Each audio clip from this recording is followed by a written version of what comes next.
greatest. Yes, sir. You ain't Ali. You ain't Ali. I don't have to be. I am Malcolm X. He's a Hamite. He's a Hamite. You know what? He's a Hamite. He's a Hamite. I am Malcolm X. Hey. I'm saying he's a Hamite. He's a Hamite. Hey, you're a Hamite.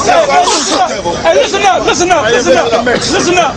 Now the brother just read in Ezekiel the 9th chapter and the 4th verse about the mark, right? Now you got, listen good, this is for Nathaniel 7, all right? Nathaniel 7 and his cohorts are teaching that we go off when we talk about the mark of the beast. Now what about the mark of the Most High? The Most High don't put a chip in you, right? Right. Well, if you understand the Hebrew or the Greek, you would know that the word in Ezekiel 9 and 4 to 6, when it reads about the mark, the word in the Hebrew is sawa. Right. All right. Now the word sawa from the Hebrew means to desire. Listen, to exempt from judgment.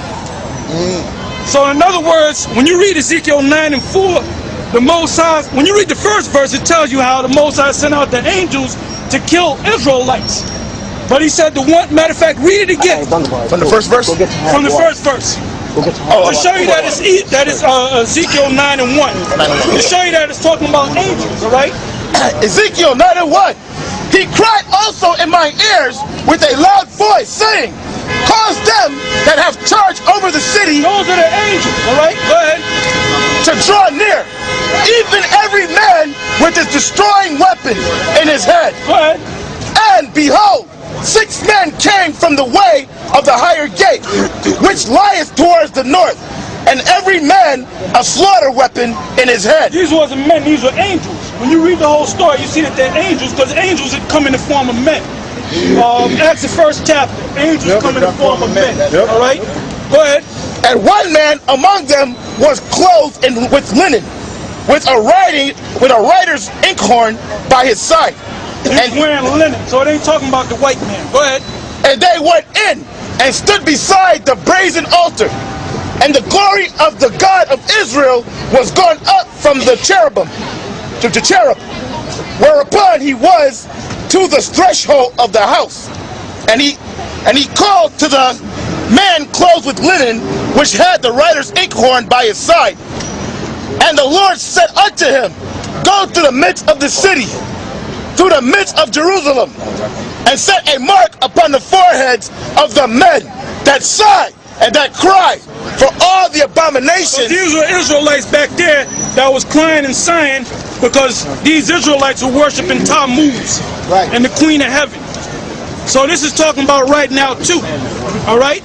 Read that part again. It says, and the Lord said unto him, go through the midst of the city, through the midst of Jerusalem, and set a mark upon the foreheads of the men that sigh and that cry for all the abominations that be done in the midst thereof. You had Israelites that was with that abomination. Right. So the mark that was set on them was from the Hebrew word sawa, which means to be exempt from judgment. Right. So when the angels went with their killing weapons to kill Israel, there were certain guys that had a mark. So the most High said, mark that guy, mark this guy, mark that guy. So when you go kill him, don't kill that one, don't kill that one, don't kill this one, don't kill that one, because they're exempt from judgment.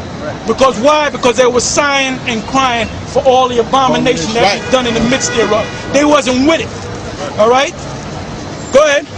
And to the others he said. And to the ones that wasn't sighing, the ones that was with it, go ahead.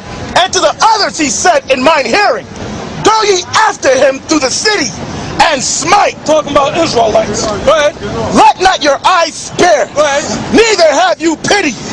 Slay utterly old and young, both maids and little children, and women. Yeah, because when you read the scriptures, the worshiping, weeping of Tammuz, them women were mainly in it. They were the ones that made the cakes to the Queen of Heaven in Jeremiah. So that's why he specified, and women. Make sure you get them women. Right. Go ahead. But come not near any man upon whom is the mark. What was the mark? He's exempt from judgment. He's exempt from judgment. That's right. He's exempt from judgment. Don't touch them guys. Right. because they wasn't with this bullshit.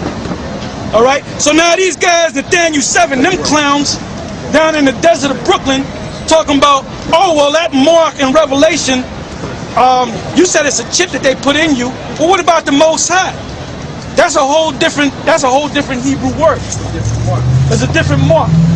Actually, it's from the Greek word, charagma, from the Greek, which means a stamp, an imprinted mark, right? Yeah. As a mark branded on a horse, to carve, to cut in. Where is that again? Excuse me? What word was that? What's that? What's The word, okay, the word is from a Greek word. When you read, matter of fact, go to Revelation 13 and 16. Matter of fact, read this whole list of scriptures. Revelation 13, 16, jump to 17. Revelation 14, 8 to 9.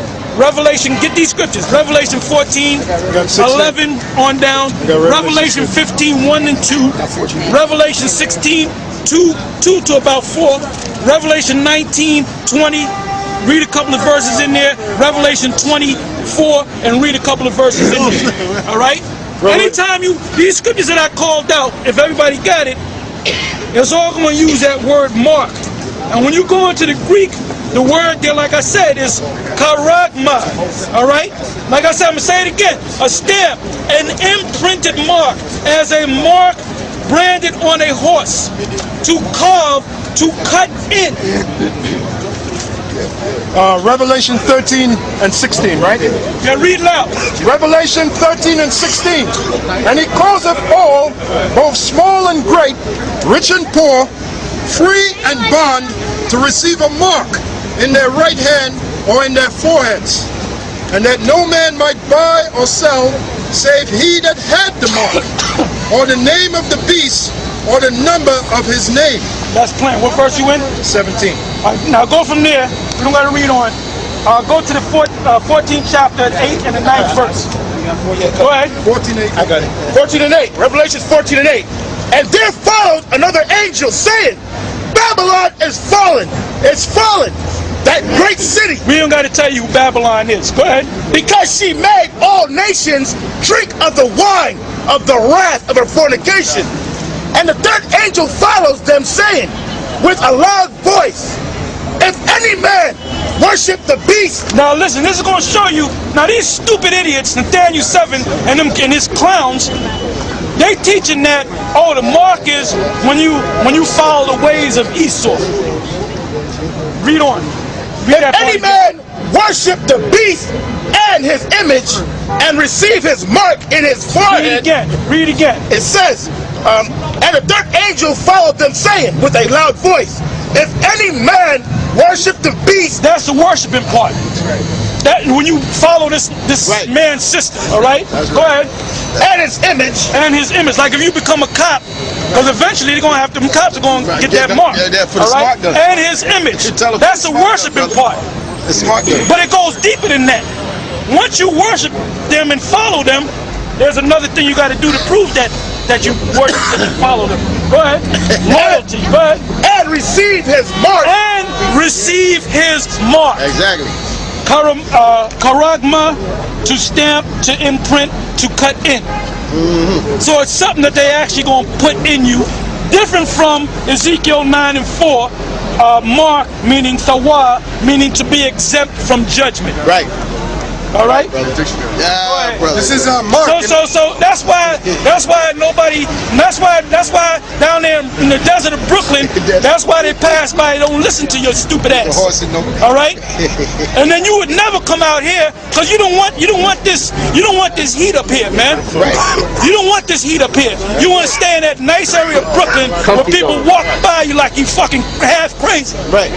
You want to come out here in the battlefield where the heat is at. Right. That's right. That's right. All right? Go ahead. That's why we getting on your ass, man. And that's why we calling your name. You and Barack Shah talking about you got your fucking house in order. I'm gonna see how much your house is gonna be in order when they start issuing them chips on your ass and your children. I'm gonna see how much in order you are. Now, if you're a man of the Lord, you don't have to worry about that. All right? Go ahead. Go straight to the main point. Go ahead. It says mark. a brand